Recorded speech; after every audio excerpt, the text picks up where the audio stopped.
Hello everybody, what's up? CaptainTurbo here, and welcome back to Let's Play Fable 2.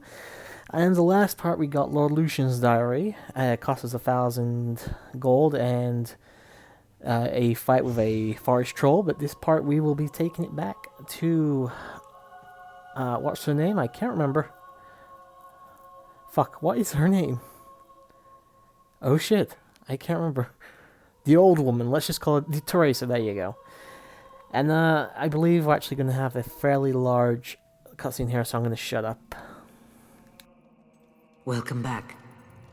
I trust finding the diary was not too difficult. Now, bring it to me. I will translate it for you.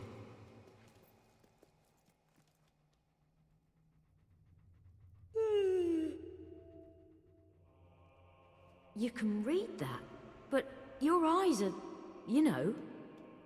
I see other worlds than this one. And in other worlds you can see. I don't understand. Shh. Westcliff. Lucian is recruiting guards from Westcliff. Oh, come on, Westcliff's a dump, full of brawlers and thugs. The only thing there's that arena. The Crucible. Those who win it are physically tough and mentally weak. Lucian is recruiting the winners as guards. You must enter the Crucible in Westcliff and emerge from it victorious. It is the only way into the Spire, the only way to get to Garth and rescue him. At last, some action. Meet you by the Bandit Road in Brightwood. Last one, there's a rotten hob. This research will prove invaluable. Now, you should go after her before her enthusiasm wears off, though I wonder if it ever does.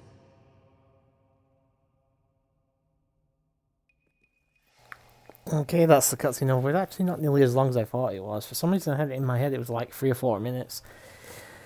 But yeah guys, we're going to be heading off into new terrain in a few minutes. We have been to somewhere we're going to go in, within the next minute actually, but we only saw like the beginning of it when Garth got kidnapped. But we've seen the rest of it in a moment, and then we will be moving on to even further areas we've yet to been to in this game. That was very Sheffield of me there. So yeah, the arena is also a location, if you've ever played Fable 1 or the remakes of Fable 1 or the re-releases of Fable 1, whatever. You may remember the arena as being a place where you could get some decent gold, you could get some good experience there, you could, get some decent rewards, like, I think you could get a legendary weapon or two if you're perfect at the fucking place. I don't remember entirely. I'm not as clear-cut on Fable 1 as I am with Fable 2 and 3.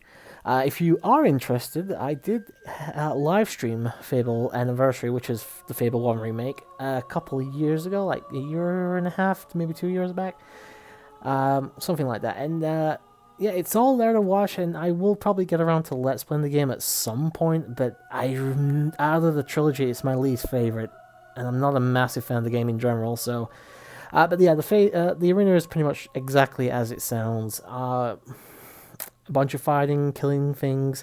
It's changed since Fable 1 though, so don't use your memory of it there to tell you how to play it this time. So yeah, if you remember, we went to the left when we had to save Garth and we failed miserably. We actually had to go right this time, and I'm going to go this way. Yeah, I decided to show this off since we're here, and I'm going to be back in Brightwood later on, but this is an area, I think it's got 1 or 2 treasure chests and stuff, and there's some enemies to kill, and also something I eventually didn't notice straight away until I was about an hour into my recording session of this. I didn't realize I had the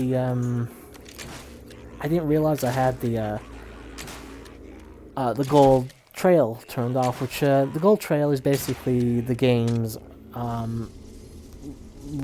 direction. Basically, it tells you where to go for the quest you're currently on. I don't need that for Fable 2, so you're probably not going to see it anymore, but if you do get a bit lost on the paths and stuff, that is always there to use it if you need to.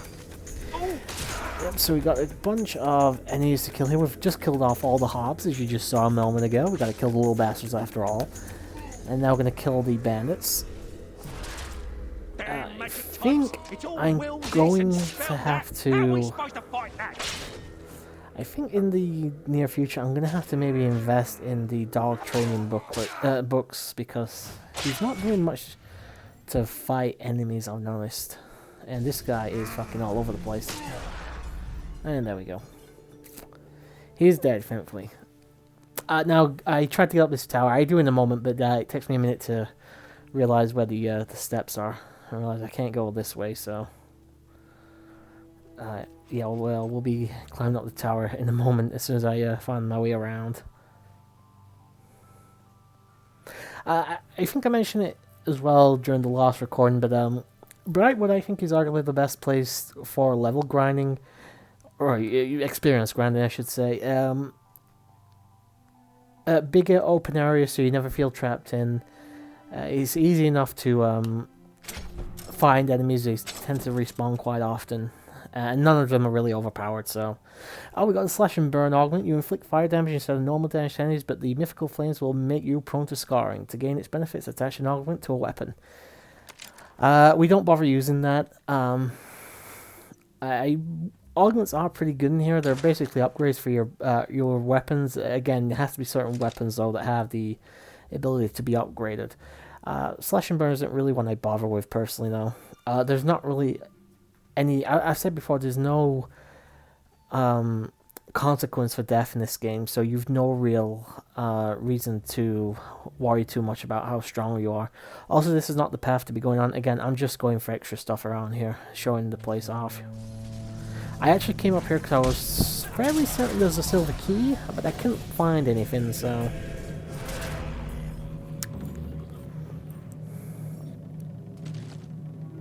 Might have been a chest or something, but yeah. You see the poor bastard over here sat on this stone slab. Makes you wonder what they did to him.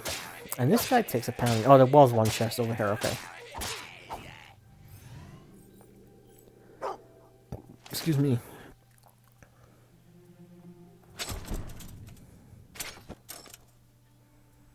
And what do we get? Ah, the pre-located Java potion. The Java of choice from Oakridge to Wraithmarsh for villages with surplus of work to do and deficit of taste. Java potions cause your health to restore gradually for a limited period of time, as well as giving you an experience boost. Nice.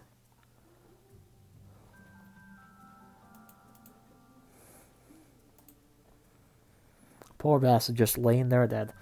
Yeah, for some reason I was convinced there was a key just where I was stood then. It kind of looks like Stonehenge, actually, doesn't it, a little bit?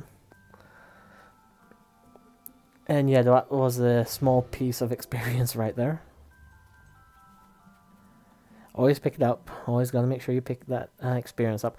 Crossing the bridge is where we need to go anyway, so we'll just carry on down the road for now. Alright, I believe in a moment... yeah, that is where enemies can attack, by the way, when the camera goes like that. Over there, where I'm looking, is the farm. Giles' farm, which we'll be going to a little bit later. I say a little bit later. I haven't even been there yet. So it's going to be a fair amount in the future. Over there is basically sort of a back entrance to Garth's castle. We have a wall over here, which unfortunately I didn't discover how to get into it. Get out of here! Whole place is covered in poison gas. Very bad. Deadly even. Okay, so there's no gas. But there could be any moment now.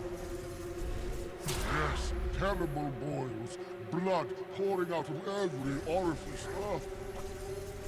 Any moment. Look, just bugger off.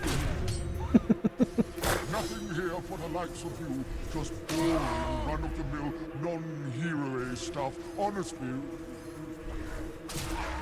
That's the weirdest thing I've ever seen.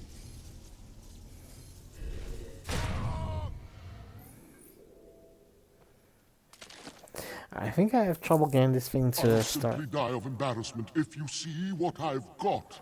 So it can't be worth it, can it? Find another door. The doors are probably the one thing I really can't remember in any Fable game how to open for the most part.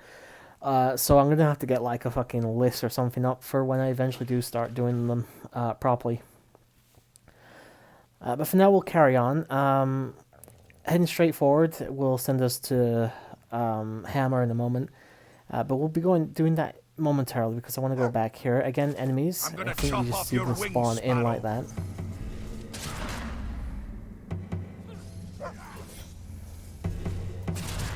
Magic! Like I said, the best place to go. We've had, what, like 5 fights now? 4 or 5. I think we're actually going to get another one in a moment as well. Never liked him anyway.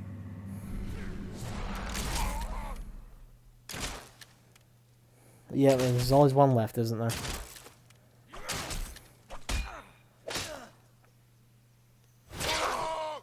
And there you go, he's dead. Dead as a fucking doornail. Treasure chest back here.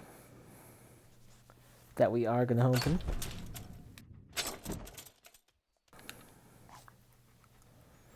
And we got an emerald. Nice. I actually forgot to look up the description. I don't know if we've seen an emerald before. You might have been able to see. There is a area close to here that we don't.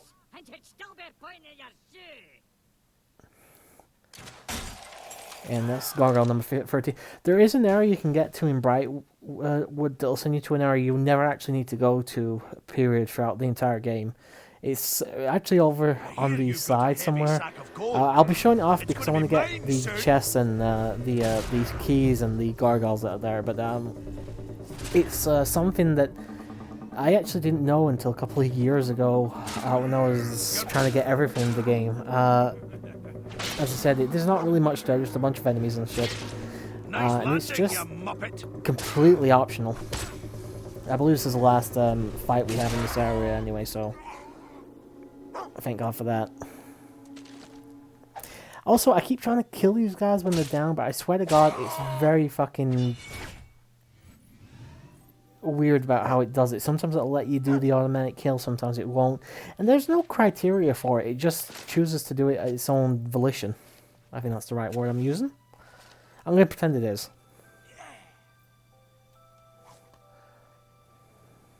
Beggar's Ring. Something to sell later on, I guess. And a silver key. Nice.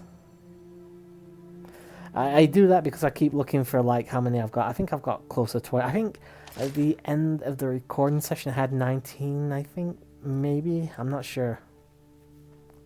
Anyways, go speak to Hammer. And see what she has to say. What, did you get a job? Buy a house? I've been here for ages. Right, let's go.